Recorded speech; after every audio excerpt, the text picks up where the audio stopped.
नहमदुहु व नसल्ली अला रसूलिहिल करीम अम्मा बाद फ़नऊज़ु बिल्लाहि मिनश शैतानिर रजीम बिस्मिल्लाहिर रहमानिर रहीम। मुअज़्ज़िज़ नाज़रीन, अस्सलामु अलैकुम व रहमतुल्लाहि व बरकातुहू। आज हम इमाम काबा के बारे में बात करेंगे कि बेइंतहा गुर्बत में पलने वाले इमाम काबा, जिनकी बचपन की एक शरारत और वालदा के एक जुमले ने इन्हें किस तरह खाना काबा का इमाम बना दिया। इमाम काबा डॉक्टर अब्दुर्रहमान अल सुदैस एक वाक़या बयान करते हैं। एक लड़का था, उसकी उम्र यही कोई 9-10 बरस रही होगी। वो भी अपनी उम्र के लड़कों की तरह शरीर था, बल्कि शायद इससे कुछ ज़्यादा ही। ये वो दौर था जब ना आज की तरह बिजली के पंखे थे, ना गैस के चूल्हे, घर भी मिट्टी के होते थे, चूल्हा भी मिट्टी का हुआ करता था, और ना इस ज़माने में दौलत की इस कदर रेल पेल थी जो आज देखी जा रही है। एक दिन उसके घर मेहमान आ गए। उसकी माँ ने अपने मेहमानों के लिए खाना तैयार किया। ये लड़का भी करीबी दोस्तों के हमरा खेल रहा था। माँ ने जैसे ही सालन तैयार किया, बच्चे ने शरारत से सालन में मिट्टी डाल दी। अब आप खुद ही इस माँ की मुश्किल का अंदाज़ा कर सकते हैं। गुस्से का आना भी फितरी था। गुस्से से भरी माँ ने सिर्फ इतना कहा कि जा, तुझे अल्लाह काबा का इमाम बना दे। इतना सुनाकर डॉक्टर अब्दुर्रहमान अल सुदैस रो पड़े और कहने लगे, आप जानते हो कि ये शरीर लड़का कौन था? फिर खुद ही जवाब देते हैं, वो शरीर लड़का मैं था, जिसे आज दुनिया देखती है कि वो काबा का इमाम बना हुआ है। डॉक्टर अब्दुर्रहमान अल सुदैस किसी भी तारफ़ के मोहताज नहीं हैं। सन 2010 तक के आलमी सर्वे रिपोर्ट में ये बात सामने आई है कि इमाम काबा अब्दुर्रहमान अल सुदैस इस वक्त पूरी दुनिया के मुसलमानों की मकबूल तरीन शख्सियत है। अल्लाह ने उनको दुनिया की सबसे बड़ी सादत अदा की है कि उनको अपने घर का इमाम बना दिया। अब ना सिर्फ वो इमाम काबा है, बल्कि हरमैन की निगरान कमेटी के सदर भी हैं। डॉक्टर अब्दुर्रहमान अल सुदैस ये वाक़या कई बार सुना चुके हैं, और जब भी सुनाते हैं जज्बाती हो जाते हैं। अभी पिछले माह ये वाक़या सुनाकर उन्होंने माओ को इस जानब तवज्जो दिलाई है कि वो औलाद के मामले में ज़रा ध्यान देना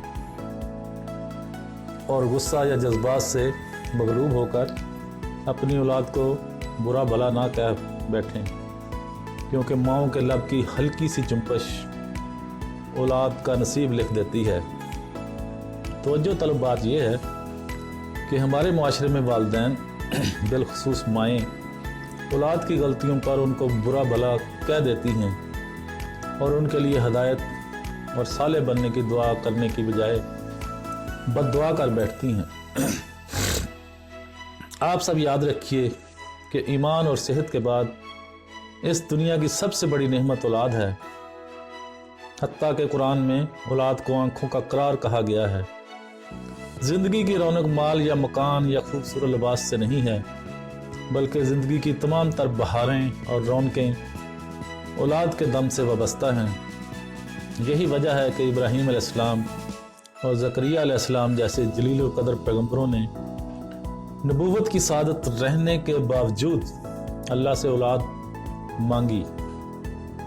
लिहाजा हर इस औरत का जो माँ है, फ़र्ज बनता है कि अपने बच्चों की कदर करें और हमेशा उनके लिए दुआ करते रहें। बच्चे तो बच्चे ही हुआ करते हैं, वो शरारत ना करें तो क्या बूढ़े शरारत करेंगे। कभी बच्चों की शरारत से तंग आकर उनको बुरा भला मत कहें, कहीं ऐसा ना हो कि बाद में पछताना पड़े। अल्लाह के नबी सल्लल्लाहु अलैहि वसल्लम ने भी इससे मना किया है। हम यहाँ हदीस का मफ़हूम ज़िक्र कर रहे हैं। अपने लिए, अपने बच्चों के लिए, अपने मातहत लोगों के लिए अल्लाह से बुरी दुआ ना मांगो।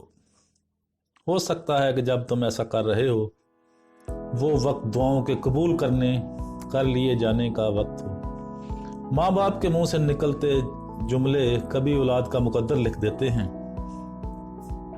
इसीलिए हज़रत अली रज़ी अल्लाह ताला अन्हु फरमाते हैं कि अपनी औलाद को इज़्ज़त दो और उनकी कदर करो, क्योंकि वो तुम्हारे बाद तुम्हारा निशान बन जाते हैं। यानी वालिदैन की वफ़ात के बाद औलाद के दम से उनका नाम बाकी रहता है। अगर आपको इमाम काबा का वाक़या अच्छा लगा हो और आप मुनासिब समझें तो इसे इन तमाम ख़वातीन से जो माँ हैं शेयर करें। मुमकिन है कोई एक ही नसीहत कबूल कर ले। तो मौजूद नाज़रीन, ये था हमारा आज का टॉपिक। उम्मीद है आप हमारी ये वीडियो लाइक और शेयर लाजमी करेंगे और उन माओं तक ज़रूर पहुँचाएँगे जो अपनी औलाद के बारे में को उनको बद्दुआएं देती हैं या गलत बुरी बात कहती हैं कि औलाद को हमेशा अच्छी बात ही कहनी चाहिए। अब आप मुझे इजाज़त दें। जाने से पहले गुजारिश है कि हमारा चैनल सब्सक्राइब कर लें, बेल आइकॉन पर क्लिक कर लें ताकि हमारी आने वाली हर वीडियो का नोटिफिकेशन आप तक आसानी के साथ पहुंच सके। व आखिर दावाना अनिल हम्दुलिल्लाहि रब्बिल आलमीन।